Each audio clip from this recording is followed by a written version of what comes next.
Thank you for joining us with another edition of the All Fin Podcast, a podcast, all Dolphins, with two of your favorite Dolphins and Martin. How we doing, guys? Doing good, man. Doing good. Historic Chargers Victorious. W. won, man. I'm happy.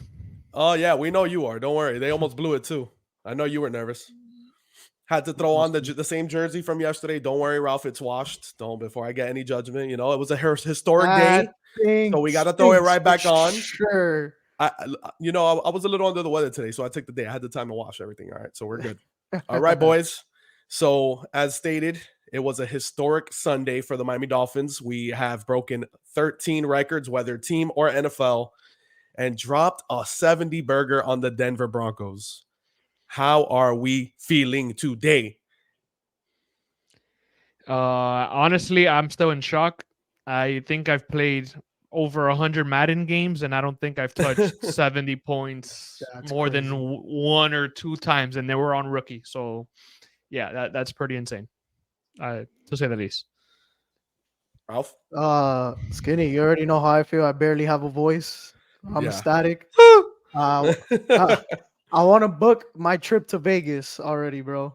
Oh, we'll get into that a little later down into the road. Into the episode. By the way, the Dolphins did so good that Martin wore a Dolphin shirt today. Right? It actually brought the fan out in him. It's crazy.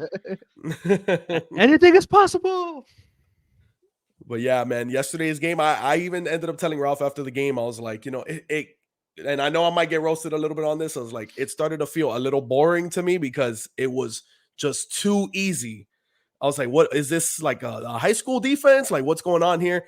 But I guess it just shows how legit this offense is and how much of a genius McDaniel is, because this offense is going to take the league by storm. And as of now, we've faced three teams and nobody has seemed to slow the team down, Well, but we'll go ahead. 24 points. I mean, but I feel the Pats game was more us beating ourselves or slowing each other, like slowing ourselves down versus them kind of taking us away. But I digress. Let's get into our first topic. How do we feel about McDaniel settling at the end and just taking the knee? Would you have gone for the record? 73 points. If I'm going to start, I'm going to go with, as a fan, you want to just break every record. And I'm going to say yes on what I think McDaniel was probably thinking about. It's like, again, he didn't get an interview to coach the Broncos. Champagne bashed Tua. I think it was either this year or last year when he was on Fox or whatever. Yeah, but I get why he didn't. I would have. 73 would have broken the record. Well, 73 would have broken the record, right? It was 72 the record before? Yeah. I would have done it. Yeah. I think no brainer. I think I would have done it, and especially since it wasn't like, oh, you weren't already at 70 points. Like, what the hell is 3 more points? I'm just saying. Ralph? Nah, man. I think he made the right decision. I mean, at that point, do you think he was trying to score? I mean, no. No, because we could have easily kicked the field goal. Now, it's no guarantee with how Jason Sanders been if we're gonna get the 3, but the opportunity was there. My thing, he was like he was calling a lot of run plays, so you don't expect to burst all those runs like that. That's the crazy part. So yeah, so maybe he wasn't planning for it. Yeah, exactly. Maybe he wasn't planning for it, but the opportunity definitely fell on your lap. Yeah, as a player, you're gonna take that all day. Exactly, man. So I was really conflicted on this. At the stadium, I was kind of roasting Ralph because I was like, bro, you wanted us to walk out and history's about to happen and this and that, and we're going to miss it. Because obviously it's a blowout, bro. People are heading to the tailgates, going to have a good time. But after hearing Coach speak today, or after actually tuning in today to the press conference he gave yesterday, and he said he doesn't want that bad karma, and that would have been bad karma from chasing points. And man, I loved hearing that, bro. He was like, I want to be on the good karma side with the football gods. So after hearing Coach speak, I was like, why chase the points? Let's take this dub. We got 70 on them. Why even more? So I was okay with it at the end of the day. I don't care. You're not mad about not getting the record? Either way, I don't care. Like, I say the record because whatever, it's the record. But I don't care. Like, a win is a win. Like, at the end of the day, like, we could have beat them by 100 points, 3 points. A win is a win. But yeah, it's just the opportunity. How many chances are you going to have to score 70 points? Exactly. Like that's the point I was a little conflicted with, because like as a player, like let's say if I'm in that locker room, Yeah, you I want to do want it. to be Yeah. down the road, like in 50 years, I can tell, hey, my son, hey, listen, we have the NFL record. That was us. I will We say, scored the most points.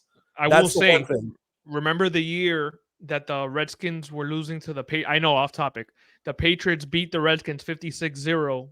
That was the year they lost. One of the years they lost to Eli Manning in the Super Bowl. So maybe karma. I don't know. Well, he didn't go the full in. So if we get to that point, hopefully the gods don't fucking hurt us. But next topic, no Waddle, no problem for this offense. As we saw De'von Achane, apparently, as we need to start pronouncing Achane, and Raheem Mostert combined for 8 touchdowns total.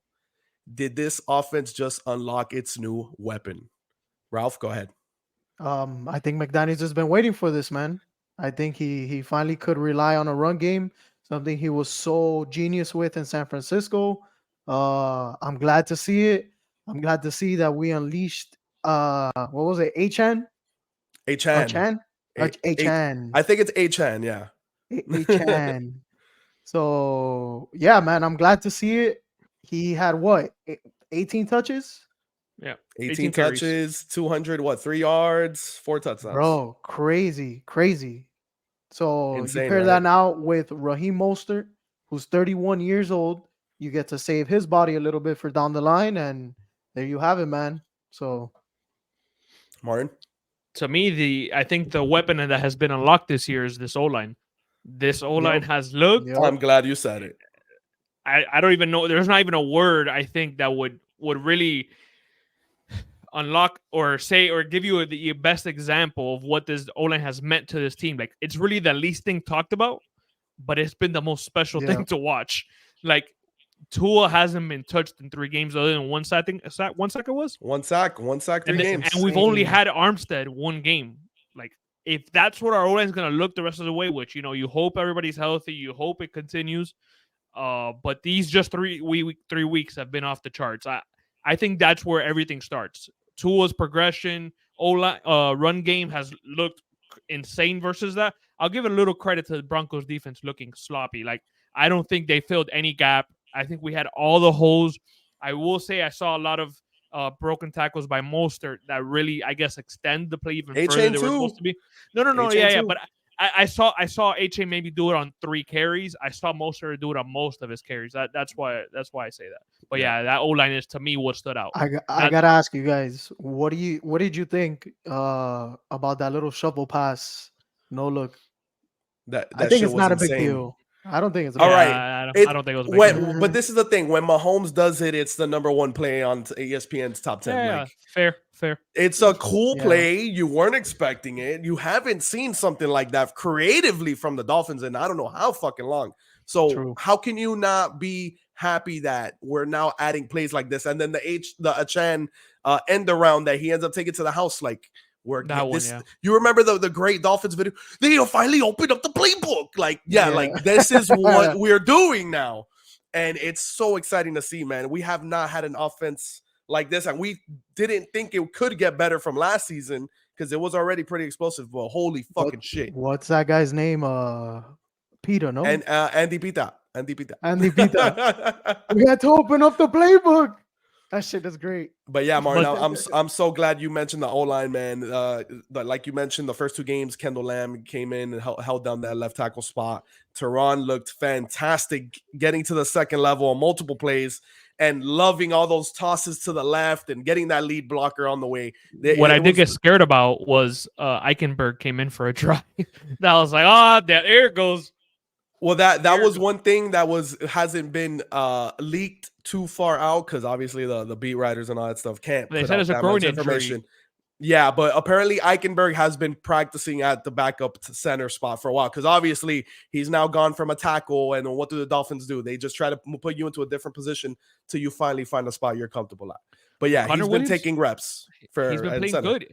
I didn't know It's the just stat. it's just the snaps. Yeah, I know it's the snaps. Oh, okay, yeah. And I don't think it was. I don't look too much into it. I was just like Eichenberg at center. I don't want. No, thank you. No, Well, thank you. maybe he's better there than at left guard, so you can't. He's fully better hit it. anywhere. He could be better at tight end than he is at O line. So I'm just. Yeah, but I don't know if you could plug him there. That was a joke. All right, gentlemen, it's time to give some flowers. Who is our game MVP? And it's tough for this one. I honestly don't know who to give it to. You can give it to fucking anybody, but Jason Sanders and the punter because they were barely used. I'm gonna go first, I guess, and I'm gonna go with. Oh my god. Yeah, I'm gonna go Achane. I'm gonna go Achane. I'm gonna go because it's obvious. I was gonna give it to the O line because I felt like that's who again set the tone for the game. But he did so much with it. 18 carries, 200 yards. Again, those are Madden type numbers that you never see from a Dolphins running back. I think the last time we saw it was Ajayi. Was it? Am I wrong? Yeah. So like 200, yeah, but it's insane. That's nuts. I don't know. And it's your first real game. Like that's a lot. That's crazy. Ralph, who's your MVP? My MVP is Coach Mike McDaniels. Ah, you because when he opens that playbook, that thing must go. Ah! I saw the craziest things out there. My voice is gone, bro. I was screaming, bro. The craziest things out there, bro. People flying in the back end. Another guy freaking coming across the field. Tua holding the ball so Tyreek could get in space and score on that first freaking play. That wasn't disgusting. So Mike McDaniels takes a cake. Great play calling. Great decision not to go for the last three. Like Skinny said, the football gods, man. So that's who I got. We got to keep him on our side for now. So honestly, this was another tough thing. You can literally go MVP anybody. You could go Tua. He was as efficient as you could fucking say your quarterback is, especially in the first half, going 17 for 17, I believe. The running backs went wild. But, and I'm going to give you credit for this one. And I know it's easy to say somebody on offense, but the only person that stood out on defense for me was Javon Holland, which you did call for MVP. Oh, but I did call Fangio only allowing 13 points this week, and that little leak in the special teams don't count. But Javon Holland with those 2 forced fumbles, and whenever they got something moving in that first half, it seemed like the Dolphins had a response. Or either Russell, something went wrong for them. But no, wasn't Ralph the one calling out Holland saying he wasn't doing anything? What? Look at 3 weeks in a no. What are you talking about? No, last week he's like, I said MVP. I'm like, I hold up. I said last week, Holland was all over the ball, and you're like, oh, he has tackles, but he hasn't done an impact play. And look at that. There you go. Well, there you go. You got MVP. 2 of them. Exactly. It's the same shit like last season. For MVP. We called out Jalen Phillips early last year, and then he started showing up, which we might have to do again now because let's face it, he got hurt again. He's hurt. Relax. Come on, especially in a game where you're leading by so much, and it's obvious passing downs for us to only get one healthy. sack. Yeah, all right. I'm all right. And do you know who that one sack was? Healthy. Agba, yes sir. That guy out of nowhere. Shocking interception and a sack. You totally redeemed yourself. Okay, gentlemen. Your Miami Dolphins are now 3-0 atop of the AFC. Not AFC East, the AFC. Okay. And after all the game going on yesterday, everybody gets excited and starts going crazy. And people in front of our row were like, oh, I'm booking my ticket to Vegas already and this and that. Is it too soon to start talking about Super Bowl? Ralph, go ahead, since you're already saying yes. I mean, no, because you want to go already. Don't ask me. I was screaming Vegas after the game yesterday. So. I get you. Okay, so you're on board. We can start talking Super Bowl. But I'm not going to even go into it. What makes you comfortable saying yes, though? Bro, you just put up 70 points. On a bad team. We should have whooped this team's ass regardless. O-line looks straight. Like Martin said, no 1 sack through 3 games. Defense, I mean, there's little things they could cover up, but they always come through when you need them. It's always a turnover. And I have the utmost faith in Coach. Bro. Even on that 4th down call? Yeah, fuck it, bro. Did you not see what you were doing out there? In the game? I don't know. You were a little questioning it. I don't know. I know. I was like, okay, but then I thought about it. I was like, this guy really must think that the other side is that bad. Everything was on firing on all cylinders, so I had no problem with that. I didn't like the play, but I didn't like. I was fine with the decision. Martin, you were nodding your head yes. All right, give me your thoughts. Give me your reasoning. There's no way after beating the Chargers with a whack fan base, no energy in that stadium, going to Patriots that are led by Mac Jones. Yes, they have a hostile environment, but they don't have a true quarterback to really give you a threat. Those 2 wins to me wouldn't be like I want a good team with a hostile environment. Beat them, then you could talk about playoff deep into the playoff Super Bowl. Right now, why the Chargers have a whack fan base? Because the Chargers have a whack fan base? There's more than just they've been like that even since it's because they have fans like they've been like that for years. Because they have fans has like nothing you, to do. Martin. Why do you think they left San Diego? Because their fan base just sucks. Everybody just travels around, and there's more Dolphin fans in California than there is Charger fans. That's West just Coast always Dolphins, been the way. 100%. There's so many teams there. There's West so many Coast teams Dolphins. there. Okay, so whatever. Yeah, that you guys are insane to even mention the word Super Bowl 3 weeks into the season. I just wanted to hear everybody's side. No, I know. I'm talking. Everybody was talking about it yesterday. Dude, we do a podcast that's called All In. I'm going all in. I'm gonna say Bills win over there would be a great start, but what I felt would have been like the for sure is Week 9 versus the Chiefs, but we're playing in Germany, so I don't know, but I think that will be like if you want to talk Super Bowl, you got to beat the best. That's just my opinion. Yeah, I'm with you. So, the Chargers are going to Charger. They're going to find a way to lose Week 1. You beat a bad Patriots team Week 2. You beat a bad Denver Bronco team.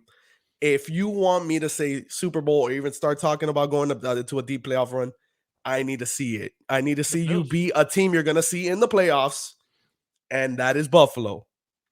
Go into Buffalo this weekend and show me what you can do. All right.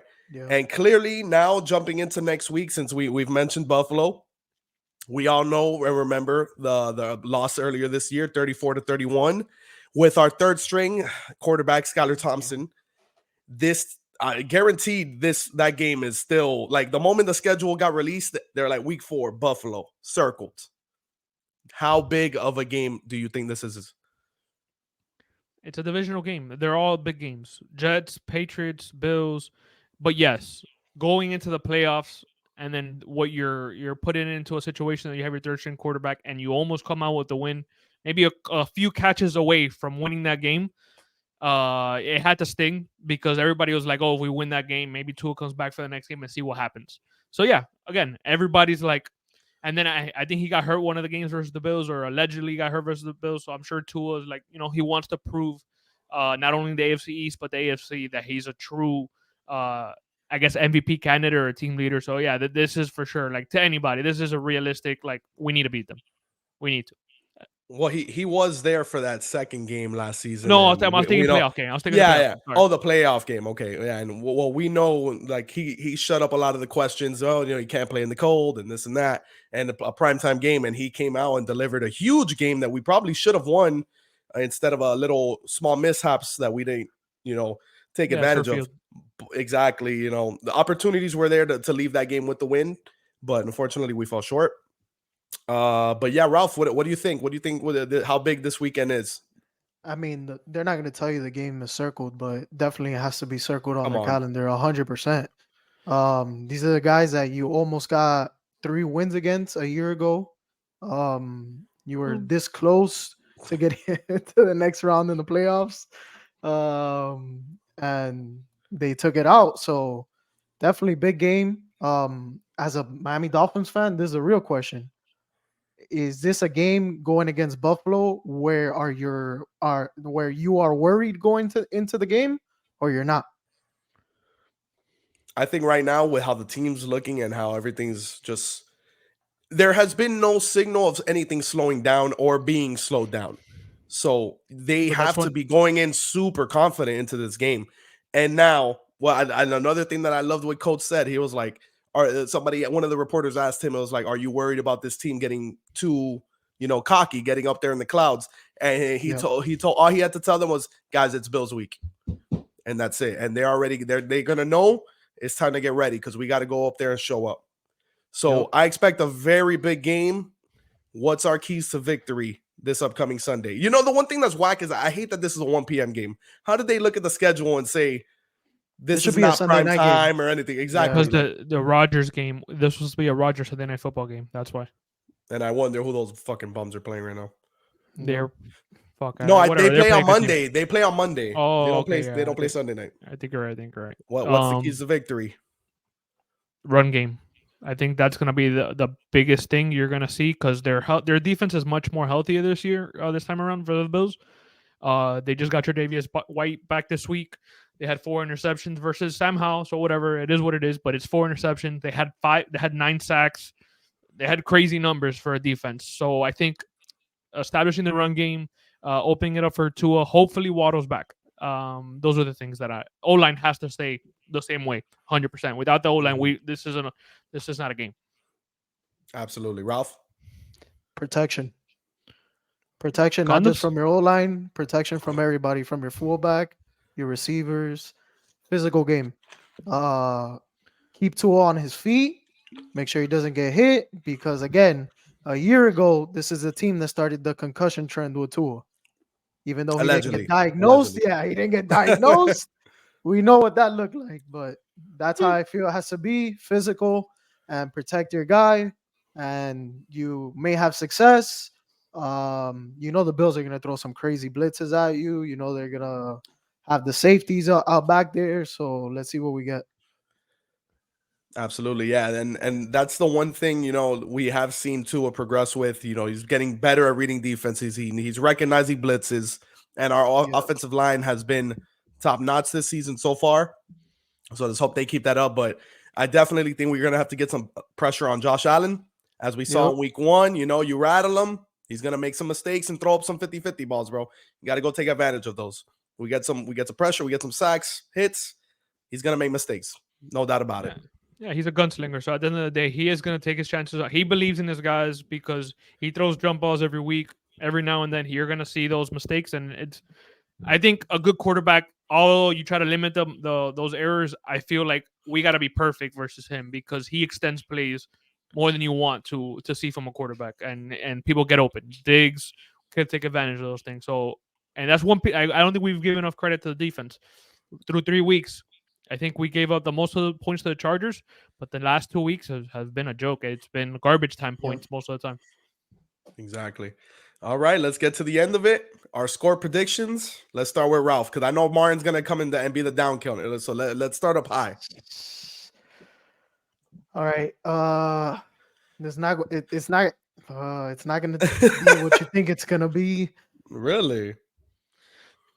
Dolphins. This is going to be a weird one. Dolphins 20, Buffalo Bills 14. When you start like that, I'm here thinking you're going to predict the Bills win. I was like, you threw me off like that. Your MVP, Tua Tagovailoa. I can't say his name. It's been 4 years. All right, 20-14, the kind of defensive battle probably, you know. All right, Martin? I'm going 34-28.